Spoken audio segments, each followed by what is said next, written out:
Want to improve your classroom management? Want to increase student engagement? How about amplifying your student success? You've come to the right place. Welcome to Things That Work.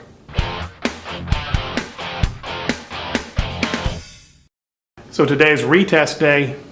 That's right. Remember last week that test I failed? I'm retaking it this afternoon. Yes, I'm a little anxious about it. Yes, I'm a little nervous about it. And of course, I'll let you know how it goes. We've got a substitute coming in tomorrow because we have what are called pullouts. Our entire English 1 team is being pulled out for planning and preparing for, well, the big standardized test that Texas gives all their students. That's coming up here in April 10th. So we're gearing up for that, doing what's called interventions, where we target specific students who are suffering from specific skill issues, and we make sure they get the instruction they need to hopefully pass that test. There is a lot of talking that goes on about teaching to the test. The fact is, the way these tests are now designed, if you're not teaching the skills that are on this test, then you are not teaching what you are supposed to be teaching. It's not a matter of teaching answers anymore. It's a matter of teaching skills.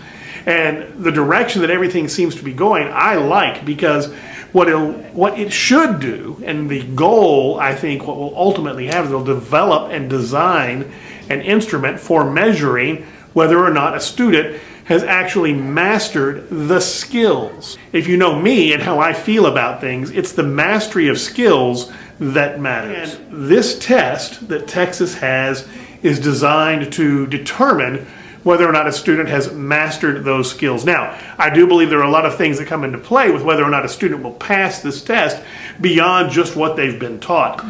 We all know that we all test better on some days than others. I mean, look at me. I'm retaking a test that I didn't do well on, and it's not that I can't do the things that are there or don't have those skills. There are those of us who just don't test well. Either. We want a real picture of whether or not these students are capable of moving forward, both from their grade and from high school into real life, into college. We want people coming out of our school who are ready for life as much as they possibly can be. And these skills that we are teaching, they're good skills. They are skills that you need to succeed in almost any occupation. I'm not so worried about the test that much, and hearing people talk about teaching to the test, that's not a big deal to me. It just means they don't understand what the test is and how the test works.